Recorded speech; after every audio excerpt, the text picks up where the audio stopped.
Over the last decade, we have seen a rise in the far right with fascist clubs, organizations, and even governments coming to prominence globally. One of these governments that has taken a sharp right turn over the last decade in particular is Narendra Modi's in India. Since his election in 2014, Modi and his,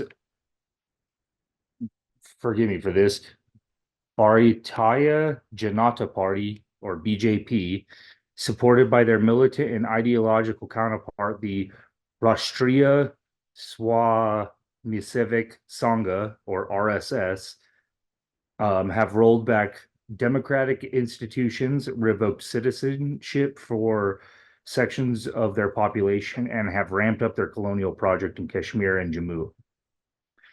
The British partition in 1947, or with the British partition in 1947, India is touted as the what I will call the largest bourgeois democracy in the world. However, since the late 80s to early 90s, the democracy, quote unquote, has shifted to a more nationalistic focus as global finance capital has expanded.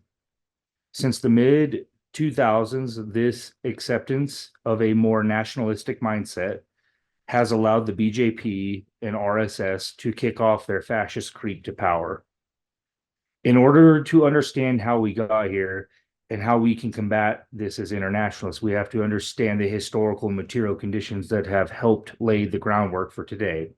By no means will this be a complete history or will it cover every angle, but it should help us situate ourselves better. I will try to show different connections between like historical Italian fascists and Nazi movements and how the BJP have continued this, tradition. All right. So I'm going to go through some ancient history here really quick.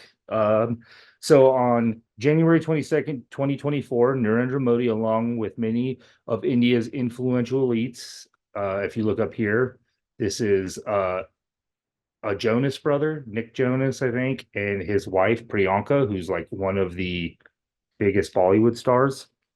So influential elites, movie stars, singers, BJP members, and RSS members, and also billionaires attended the Ram Mandir temple opening in the city of Ayodhya in the state of Uttar Pradesh. And that's kind of where it's located right there. Why is this significant? First of all, the building of the temple is shrouded in controversy, violence, and racism, something that Modi and the RSS/BJP helped champion. The second significance is the etymology of the name, Ayodhya. In Sanskrit, this name means to fight or to wage war. Ayodhya is supposed to be the birthplace of Ram, an avatar of Vishnu who is the god of preservation and is also a setting in the Hindu epics, the Ramayana and Mahabharata. To summarize these two epics, the Ramayana is the story about Ram's life, his heroism, and his virtuosity, and the Mahabharata is a story about a great war set in a time of moral decline and conflict. Understanding this is important because Modi and the BJP RSS are Brahmin, meaning they are devotees to Ram, who the temple is built for. The Brahmin class character is dominated by petty bourgeois individuals, or they're kind of the quote unquote rank and file, if you want to kind of consider them that way. And big bourgeoisie are essentially the drivers. To oversimplify, they think they are the cream of the crop in Hinduism, and these two epics are central to their beliefs. Going back to the etymology of the name Ayodhya, Modi and the BJP RSS have essentially started to literally, quote unquote, wage war on the Muslim community in Ayodhya and in India at large. Where the newly built Ram temple sits was actually a site of the Babri Masjid temple, a temple that was built by the Mughal Empire in 1528. In 1992, RSS and BJP members tore down this 500-year-old mosque under the pretext that it was the birthplace of Ram and that the Mughals, quote unquote, Muslims, had disrespected this Hindu site while declaring that India was a Hindu country for Hindus. As M.S. Goldwalker, a ideological thinker of the RSS, early ideological thinker, and he's referred to as the quote unquote guru of the RSS, said, quote, "We aim to establish a Hindu nation like the Nazi state was founded by Hitler," unquote. All of these points, the area being birthplace of wrong, the Mughal rule taking away from Hindu culture, or that today India is for Hindus, are all rooted in historical grievances that the RSS and now BJP have been stoking for nearly 100 years. These are not new tactics. Um, as we've read and seen over the last few weeks with our reading groups, all fascist organizations throughout history have taken or have harkened back to some mythos or great man theory to ground their ideological stance, as well as economic grievances to further solidify their quote unquote power. So, next slide. So I'm kind of going to start with the Aryan people, because for some reason fascists of all stripes draw on Aryans as a marker of superiority, but also because their influence in Indian culture that uh, because of their influence in Indian culture that still resonates today. The Indo-Iranians or Aryans were likely pastorals who migrated from Central Asia around 1800 to 1500 BCE. They brought the Proto-Indo-Aryan language, the ancestor to many modern North Indian languages. The Indo-Aryans are associated with the Vedas, the oldest scripture in Hinduism. The Vedas are another important spiritual text in Hinduism, and another thing the BJP RSS draw on to further strengthen their legitimate claim that India is for Hindus. The Nazis used the term Aryan in a completely distorted way to promote their racist ideology. Their definition of Aryan wasn't based on real science or Hindus and their religion. It was a fabrication used to justify prejudice. Nazi propaganda heavily promoted the concept of the Aryan race to indoctrinate the population and justify the hateful policies. Although the BJP and RSS are not using the Aryans as a tool for indoctrination, they are using their prominence in developing the most central parts of Indian culture as proof that the claim of as proof to their claim to superiority. The next major historical event I will draw on is the rise of the Mughal Empire and their reign in India. The Mughal Empire was a dominant force in the Indian subcontinent for centuries and boasted a rich history. It began its rule in India between 1526 to 1530 BCE with Babur as the first ruler. He was a Central Asian ruler of Tumrid descent and the namesake of the mosque that the RSS BJP destroyed. So the Babri Mosque is named after Babur, the first Mughal empire or emperor. After defeating the Sultan of Delhi and the first battle of Panipat, Babur led the groundwork for the Mughal rule in India. From the start of the Mughal Empire till the early 1700s, they expanded their rule in what is today Pakistan, India, and Bangladesh. Um, as the 1700s approached, they began to stagnate and decline in their dominance. The empire continued to exist in a diminished form for over a century, but ultimately succumbed to the presence from the British East India Company, most famously noted in the documentary Pirates of the Caribbean in the 1850s. The final historical time period that I will draw from is the British rule, decline, and partition. British colonial rule in India, also known as the British Raj, spanned nearly 2 centuries, leaving a complex legacy of development and exploitation. The British East India Company, a trading company, was initially granted permission to trade in India by the Mughal Empire in the early 1600s. Over time, the East India Company established fortified trading posts and expanded its influence, particularly in Bengal. The company's private army and political maneuvering allowed it to gain control of vast territories through wars and extortion of local rulers. All right. So the Sepoy Mutiny, or what's kind of referred to as the first war of independence in India, or for independence in India, uh, happened in 1857. It was a rebellion by Indian soldiers, both Hindu and Muslim. That's important to remember, against the East India Company. The British government took over direct control of India after brutally suppressing the rebellion. It's important to note that up to this point, there wasn't Hindu slash Muslim sectarian violence like there would be following the British takeover. This is common throughout British colonial history, and Americans do it today. The Sunni and Shia sectarianism that we see today was manufactured by us. So the first outright sectarian fight that was directly Hindus fighting Muslims because they were Muslim and Hindus was in the early 1850s. The British fomented these differences between the groups in order to help legitimize their desire for rule. The 1850s were also when Britain was industrializing, kind of the start of what we would like where capitalism kind of sank its teeth into society.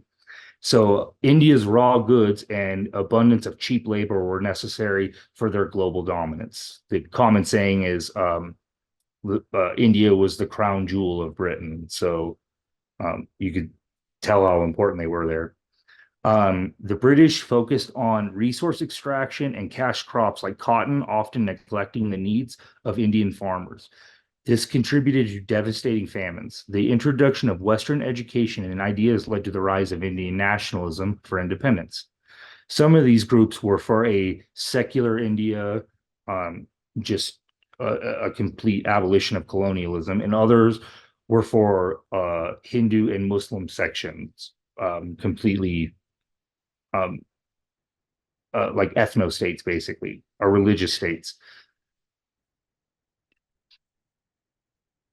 So ultimately, British economic troubles after World War II and religious tensions between Hindus and Muslims won out, culminating in the partition of India in 1947 into two independent dominions, India and Pakistan, and early on what was called East Pakistan, but it's now Bangladesh. With this partition, India was, as we know today, was to become a secular independent nation, and what we call Pakistan and Bangladesh were to become Muslim countries. Partition is a fascinating and horrific history that deserves its own presentation. During this time, what is often called a double genocide happened, killing over 2 million people and ethnically cleansing and displacing over 25 million. These numbers are best guesses, but the real numbers will never be known. The ramifications from this are still very much a part of the Indian social fabric, especially amongst the RSS and BJP. So moving over to kind of a brief history now, go back, thank you for following me on that, a little bit to the history of when the RSS and then the BJP kind of came about. So the RSS, meaning National Volunteer Organization in Hindi, is a Hindu nationalist paramilitary volunteer organization founded in 1925 by Keshav Bilram Hedgewar. After World War I, much of the world began to recognize itself, whether it be or reorganize itself, whether it be imperial conquest or national liberation struggles. Founded in response to growing religious tensions between Hindus and Muslims, the RSS aimed to unite Hindus and revive Hindu culture throughout things like through things like the Vedas from the Indo-Aryans and the Ramayana and Mahabharata. Hedwar was inspired by proponents of Hindu nationalism like Vivekanand Sarvarkar, who advocated for a Hindu nation, or what is called Hindutva. So Hindutva is a Hindu national ideology that emphasizes Hindu culture and political hegemony in India. Hindutva proponents believe Hinduism is central to the Indian identity and non-Hindus are not fully Indian. It advocates for a state that reflects this Hindu dominance, often referred to as a Hindu Rashtra or a Hindu nation. It's important to remember that Hindutva, like Zionism, is a political ideology and not the religion of Hinduism. So, other things the RSS focused on in it is physical training and discipline for members, promoting a sense of national pride and Hindu identity, similar to how Hitler Youth programs would work back in the day. In 1948, the assassination of Mahatma Gandhi by Natharam Godus, a former RSS member, tarnished the organization's image, and I say tarnish in quotes, and it led to a very brief ban, which was only 4 years. This ban did not last long, nor was there any enforcement of it. The RSS kept up its activity. Since their inception, the RSS has been responsible for inciting communal violence against Muslims all across India, and they've done it for decades. Understanding the rise and ideological grounding of the RSS is key because many influential politicians, all political operators in India, including Prime Minister Narendra Modi, have been members of the RSS. Narendra Modi joined the RSS when he was young and grew up through the ranks. I think during the first Indo or Indian Pakistan war, he actually like stood on like the train station areas and handed like tea and stuff out to soldiers and like propaganda and stuff like that. So the Bharatiya Janata Party or BJP is a political party in India and is one of the two major Indian political parties alongside the Indian National Congress, which is the party of Gandhi. The BJP is the political wing of the RSS and has helped to carry out their ideological goal, the RSS's ideological goals. It was formed in 1951 and was known as the Bharatiya Janata Sangha or BJS, and eventually changed to the party once it became more prominent. All right, so I know this slide says 1992, but I kind of went back just a little bit more to 1984 because the BJP and RSS during this time attacked and murdered Sikhs throughout India for the assassination of Indira Gandhi by her Sikh bodyguard. Obviously, an RSS member murdered or assassinated Gandhi, and then now someone else assassinates, and they're now defending this person. You could see the opportunistic nature of this. So this is just kind of like the start of their, I guess you could say, influence, like major influence. 1992, that is the destruction of the Babri Masjid. You can see the people standing on it and everything. This was significant because it can be seen as the moment the RSS and BJP gained a stronghold in Indian consciousness. So up to this point, the BJP leaders actually were leading national parades through all throughout India, and Modi was actually in charge of coordinating the Gujarat part of this parade, which what they were doing was essentially gaining people to come with them on a march to go tear down the Babri Masjid. So it was a lot of speeches about anti-Muslim speeches about Hindu nationalism, about Hindu dominance, and a lot of other vile things. During this time, people were murdered. They were, women were raped. It was a pretty atrocious thing, and they tore this over 500-year-old mosque down brick by brick by hand.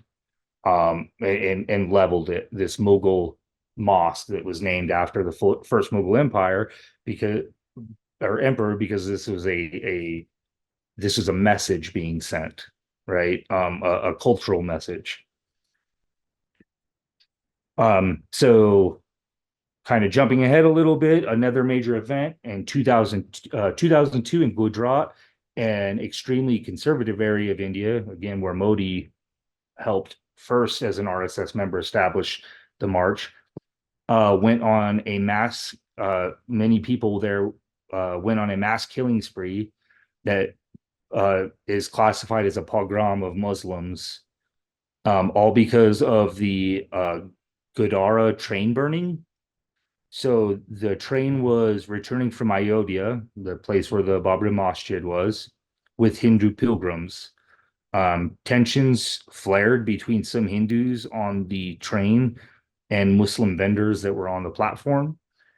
And it's kind of like no one's really sure, but if somehow the train eventually set fire, killing a lot of Muslims. So, of course, this led to even more, or killing a lot of Hindus. And this, of course, led to more anti-Muslim backlash.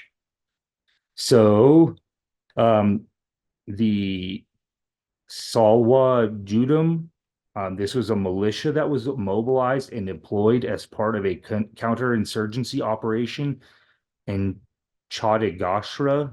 I'm probably butchering all this. Um, amid or aimed at countering the Naxalite, which is like a whole nother discussion, but aimed at countering the Naxalite activists in the region. In 2008, these death squads were sent in order to expel native tribes, and from the jungle with associations of being quote unquote Naxalites. And in this, there have been cases of killing many tribal people as well as sexual assault against women and children and everything. So in 2014, Modi is elected for his first term. He during this time,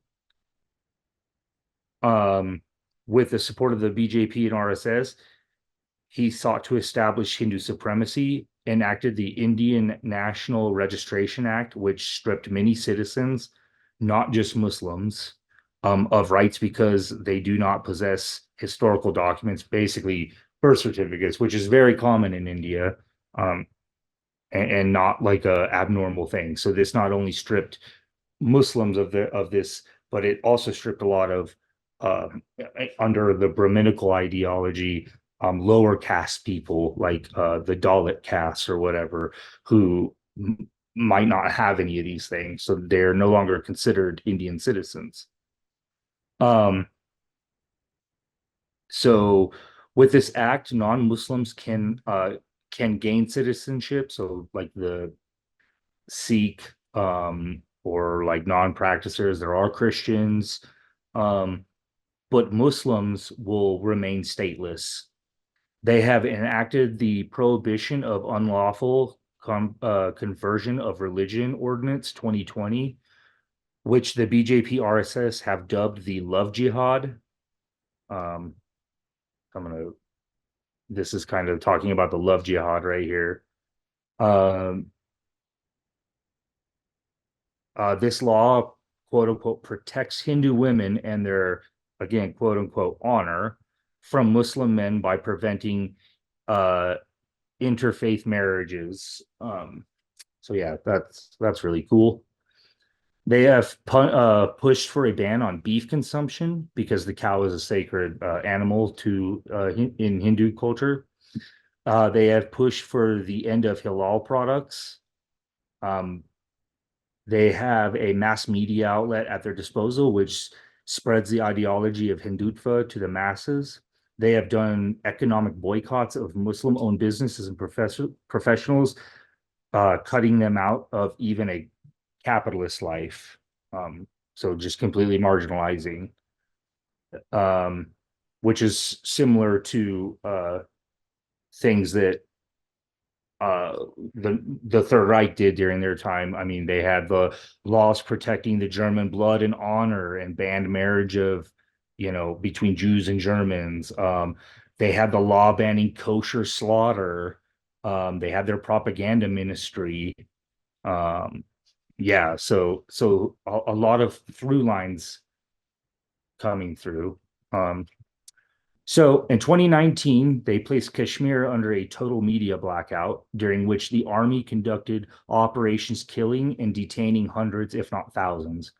Modi has been trying to exterminate Kashmiris from their land and move Hindus in, similar to Germany's Lebensraum uh, plan or living space.